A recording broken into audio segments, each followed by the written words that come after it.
morning, everyone. On December 22nd, 2017, President Trump signed the Tax Cuts and Jobs Act. This new law imposes significant new financial penalties on American homeowners across the country, while using the funds raised by these tax increases to help pay for lucrative new tax breaks for real estate developers. The GOP's tax plan will be disastrous for Cook County. None of the approximately 1,999,000 homeowners currently living in Cook County will be allowed to take deductions for interest on home equity loans they use for any purpose other than home improvement. Beginning in 2018, about 158,000 homeowners in Cook County with existing home equity loans will not be allowed to claim full home equity interest deductions as they did in the past. 695,000 homeowners in Cook County used to be able to deduct their full property taxes. About 291,000 will no longer be able to do so. Under this new law, homeowners are now prohibited from deducting interest on home equity loans if they use those funds for unexpected medical emergencies, to pay for college tuition, or for any purpose other than home improvement. This retroactive provision applies even to future interest payments on loans taken out by homeowners in the past. Homeowners are no longer allowed to deduct property taxes on their homes to the extent that state and local taxes, including property taxes, are now more than $10,000. President Trump and the Republicans made a clear choice when they enacted last year's tax bill. They once again sided with the rich and powerful and took away long-standing tax deductions that Cook County families have come to depend on for decades. Thank you, Congresswoman Schakowsky and the Illinois delegation, for voting against this bill and protecting Cook County homeowners. Up next is 6th Congressional District Democratic nominee Sean Casten, who is running against a Trump ally. Sean? Thank you, President Preckwinkle. I'm running against Peter Roskam in the 6th Congressional District in Illinois as the Democratic nominee. My opponent is the architect of the GOP tax bill, which is a straight gift to his donors borne by the citizens of this district. The 5 highest state and local tax counties in the state are DuPage, Kane, McHenry, Lake, and what am I forgetting? Cook, I'm sorry. Of all the ones to forget. Those are the 5 counties that are in the 6th Congressional District. Every single one of them has an average state and local tax above $10,000, which means that every person in those districts is now being double taxed on their income. If you live in Hinsdale, Illinois, your average state and local tax is $45,000 a year. With this bill, you are now being double taxed on $35,000 of income. That is a straight theft from the residents of this district to pay off donors. And while I am not elected right now, and regardless of how the election turns out, if you are in the 6th District, please do yourself a favor, talk to your accountant, because the nature of this tax bill is that you are all under withholding what you will ultimately owe. And what it means is that everybody is going to have sticker shock when your tax bill comes around in April. Your current elected officials should have notified you of that. Please take this as my opportunity to do so. Make sure that you're under withheld, and hopefully after the next election we can start to fix some of these problems. Thank you, and it is now my great pleasure to introduce Commissioner and future Congressman Chuy Garcia. Good morning, ladies and gentlemen. I'm very happy to stand here with these advocates for working people in the state of Illinois, and especially in Cook County. I want to make a point very clear that the Republican tax plan is nothing more than a Robin Hood in reverse for Cook County homeowners. It essentially raises taxes on working people who own homes in Cook County while providing tax breaks for wealthy developers. These are the Republicans taking care of their friends in Cook County and across the nation. Additionally, under the bill, The interest paid on home equity loans, often used to pay for unexpected medical emergencies and other basic needs, will no longer be eligible for a tax deduction. This is to give billions in tax breaks to wealthy real estate developers. It is taking money from the hardworking men and women in Cook County to put money in the pockets of millionaires and billionaires. As a member of the next Congress, and I don't mean to be presumptuous, but I have a very friendly district that I'm running in, I will work to reverse this inequity. If anyone is in need of a tax break today, it is working families who struggle to just put food on their table, keep a roof over their head, and to send their children to college. And the person that I'm going to hitch my wagon to in the U.S. Congress, in addition to the delegation that is here today, is a warrior in Cook County that has represented us fantastically in the U.S. Congress, a champion of ordinary men, women, and children, Congresswoman Jan Schakowsky. Thank you, Chewy, for that very kind introduction. Last week, you may have read in Crane's Chicago Business that the Congress people here, who not only voted against the tax bill, but we released a proposal, a report about the Republican tax scam and its impact on homeowners here in Cook County and the surrounding counties. And what the results were not at all surprising. We've been saying all along that the tax bill was one of the largest transfers of wealth from ordinary people to the top 1%. And it really kicks Chicago homeowners in the process. The report shows that 507,000 local homeowners who have been able to deduct state and local taxes, called SALT, will not be able to do so because the new, you want to get that down? Okay, I'm going to let you see me now, okay? There you go. The report shows that 507,000 local homeowners who have been able to deduct their state and local taxes, that's SALT, will not be able to do so because the new tax law caps that deduction at a maximum of $10,000 per year. And that affects about half of all the homeowners who actually use that tax deduction. In a state like Illinois, where we pay very high property taxes, actually more than many other states pay, this proposal will be a disaster.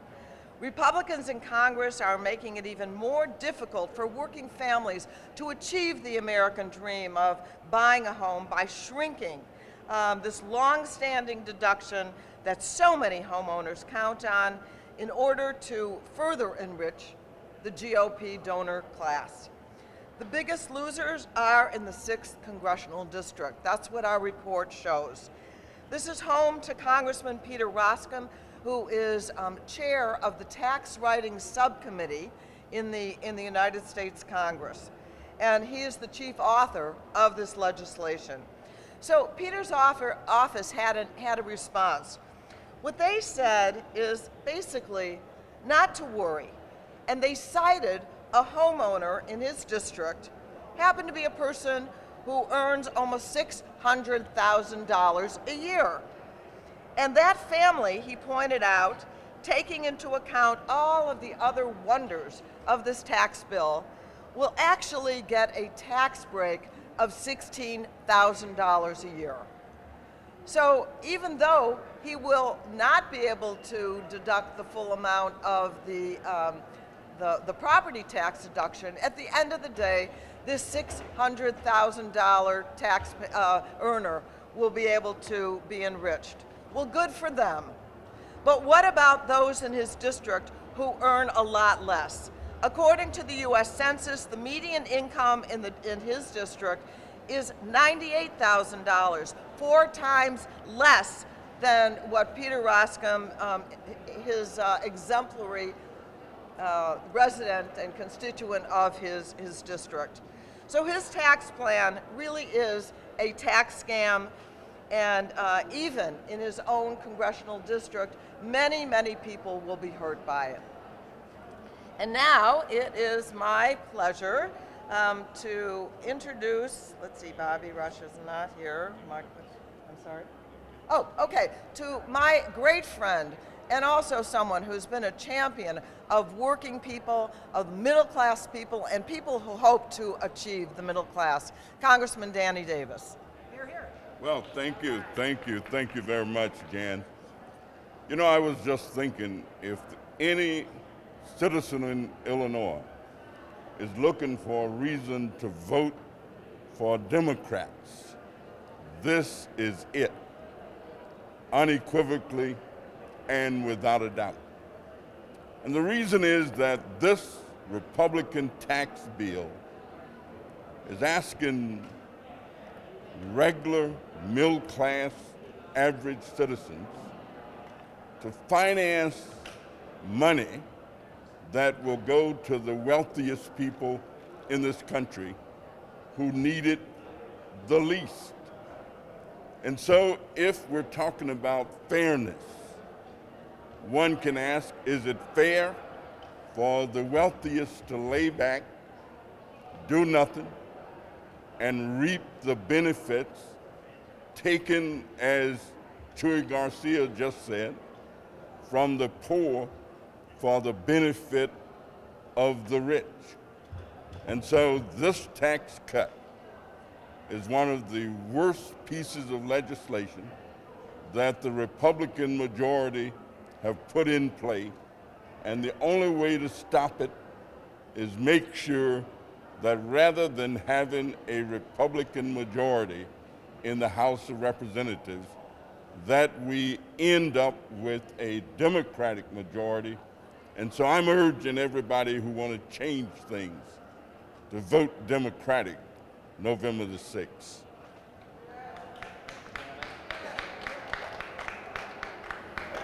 Well, thank you, Congressman Davis, and thank you all for being here today.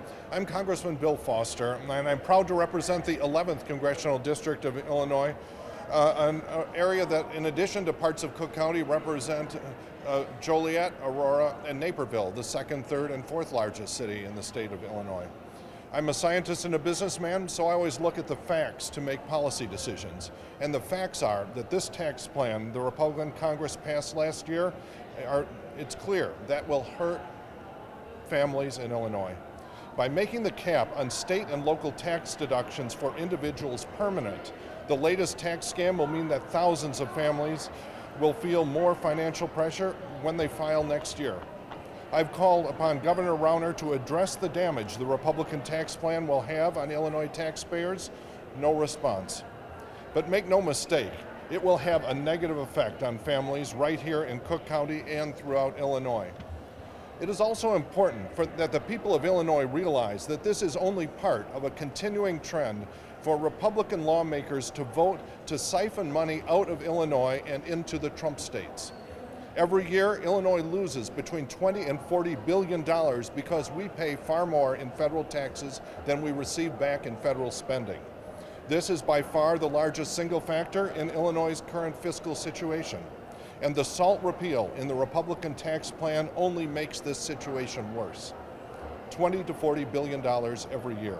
That's money that we could invest in our communities, in our schools, in our roads, and in our future. We are here today to tell Republicans in Congress to find a way to mitigate this fiscal disaster instead of making it worse, and to stop comparing Illinois' fiscal situation to those of nearby states. States like Indiana, Missouri, Kentucky, Iowa, and Wisconsin that actually receive far more in federal spending than they pay in federal taxes. And the SALT cap in the Republican tax plan only makes this worse. We need a plan that helps hardworking families in Illinois, not one that makes the burden more difficult. And now I'll hand it over to Congressman Krishnamurthy.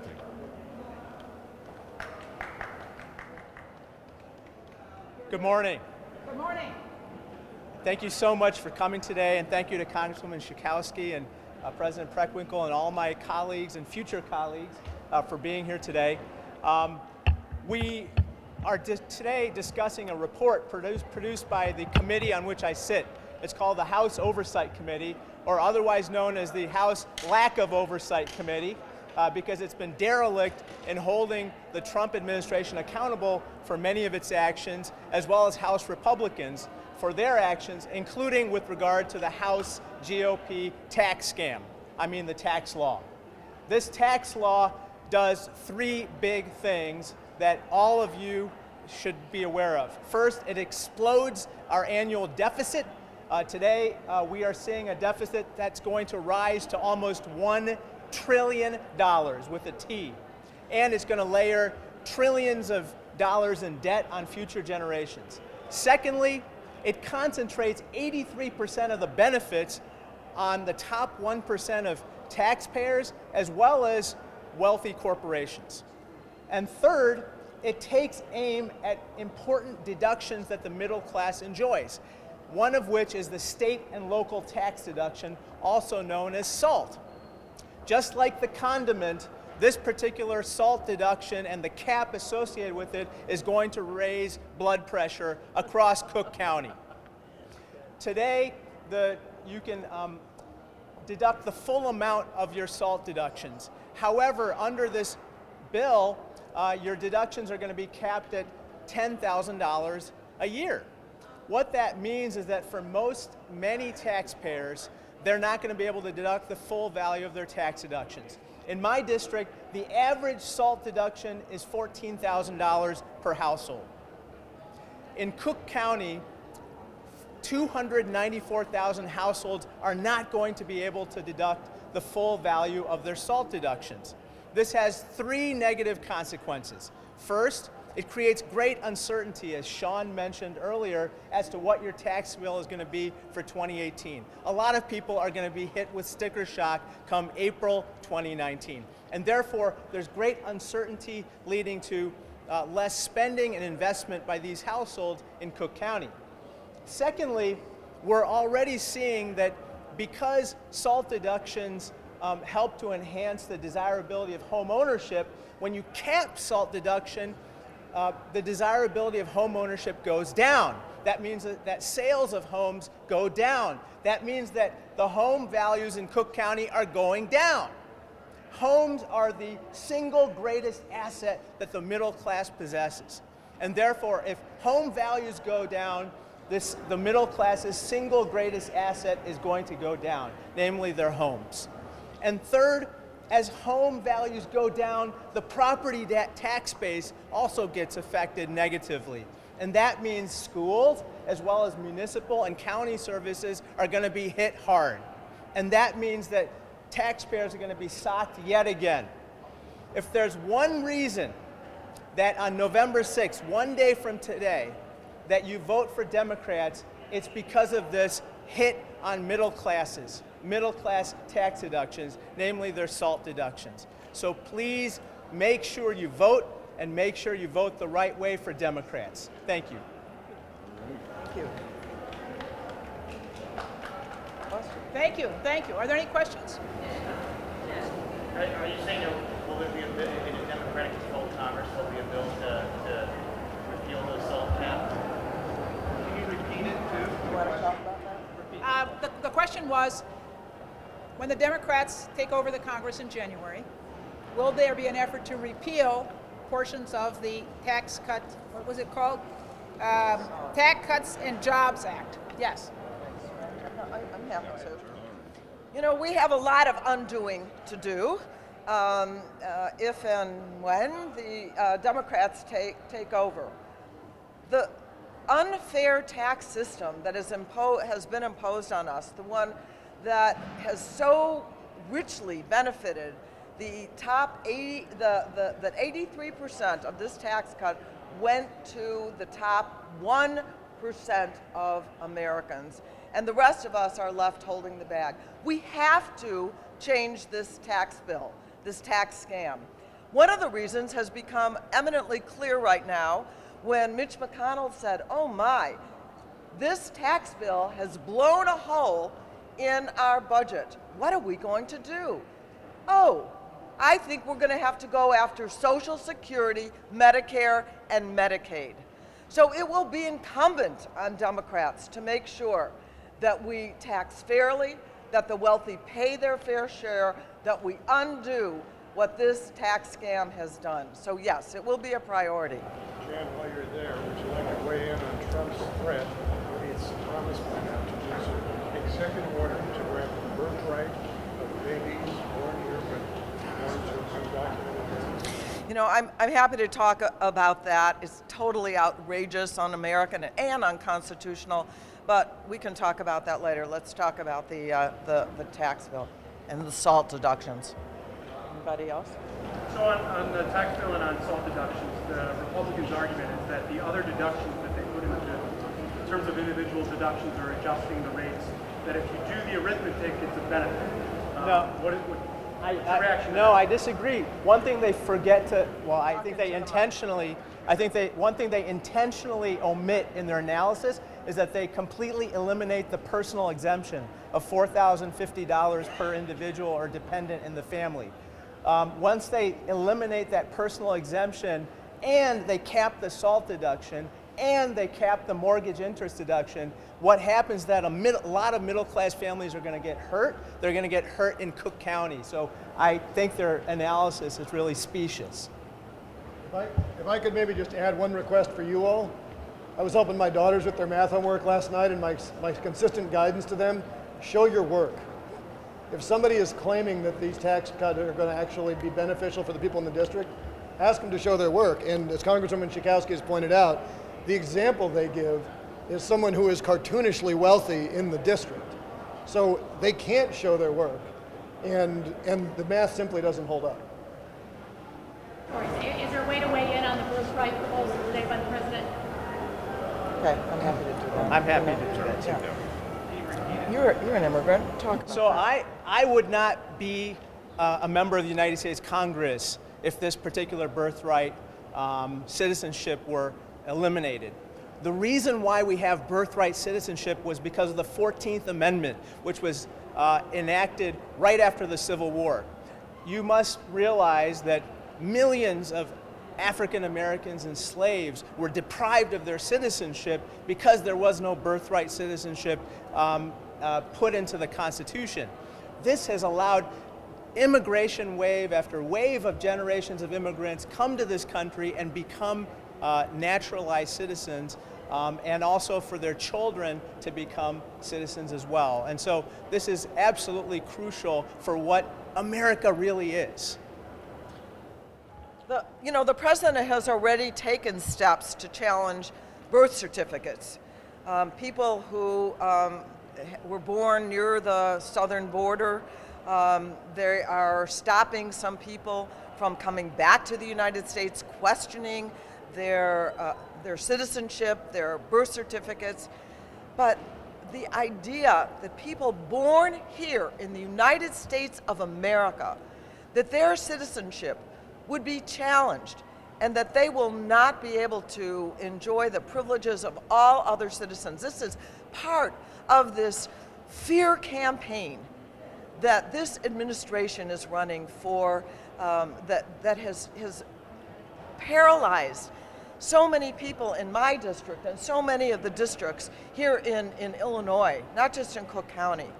You know, children are afraid to go to school because they don't know if their parents will be there when they come home. People are afraid to sign up for benefits. We did a press conference yesterday because they will be called a public charge even if they are eligible and not get it. This is one thing after another. The Muslim ban, separating children from their parents at the border. I saw children and people in cages. This administration has this full frontal attack. Now they're going to bring soldiers down to the border to make sure that these people who are coming across and want to participate in a process that we have for asylum seekers to come here. This is just one more thing. And now he's going after birth certificates. It's just un-American. It is immoral. It is outrageous. and it's unconstitutional. I was part of the legal immigrant caravan of 1973, and I can tell you that any effort to eliminate birthright citizenship through executive order is clearly on its face unconstitutional. And so therefore, I think that we'll see him in court if he plans to take this step through executive action, and there will be millions of people who will oppose this. And I'll just add a teeny weeny bit to that. One thing we can be sure of, and that is that President Trump is trying to take away many of the freedoms that we have worked for 200, 300 years. Yes, sir. And he is attempting to make America different again. Not great again, but different from the America that we've come to love, that we've come to cherish, that we've come to believe in.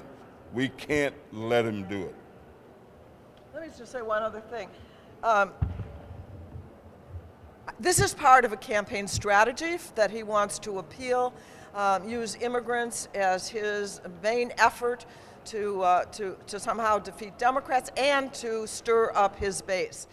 Above all, I think he wants to say that we will do everything, anything, to go after immigrants and redefine our country.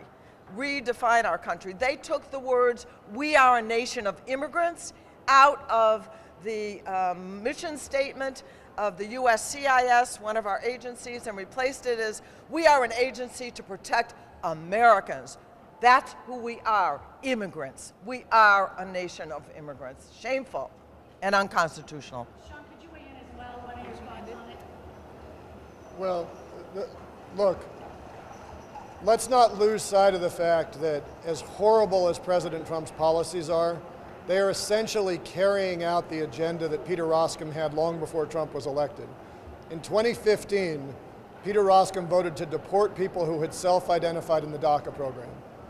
So our country told these people, you have our word as our country, that if you have done the right thing and if you have been a good contributing member of our society, we'll create a path to citizenship for you. People trusted us, and Peter Roskam voted to take that away. Several years prior to that, Peter Roskam voted to repeal birthright citizenship. This is not a new thing that Trump has injected. This is Trump carrying out the agenda of some of the more extreme members of the Republican Party who have been there for a long time. And it's not surprising that those members have now become rubber stamps for Donald Trump. So we need people who will put values and character first. We need people who will recognize that your job as a representative is to represent, and to represent everyone, not just the donors who have the wealth to show up in your office. Thank you all. Thank you all. Thank you all. Earlier today, there's a report that several Pennsylvania Congress people, including Republicans, are not going to attend with President Trump at memorial service for the synagogue victims. What do you think that's saying, and do you think that that sends a message that people are not turning on Trump, but that they don't want to be with him? They're connecting his rhetoric to what happened. I've seen some of the rabbis and community people, members of congregations say, for the president to come now, just at the time that their loved ones are being buried, would take away from the solemnness of this moment for these families who are deeply grieving, and that they are respectfully asking him, please, not to come at this moment. And you've seen all across Chicago, there's been very diverse vigils, not only Jews, but from all faiths gathering, all people who are mourning this act of anti-Semitism. And they're saying, this is not the time for you to be in Pittsburgh and in our communities now. Thank you. Yeah, thank you. Thank you. Thank you. Thank you.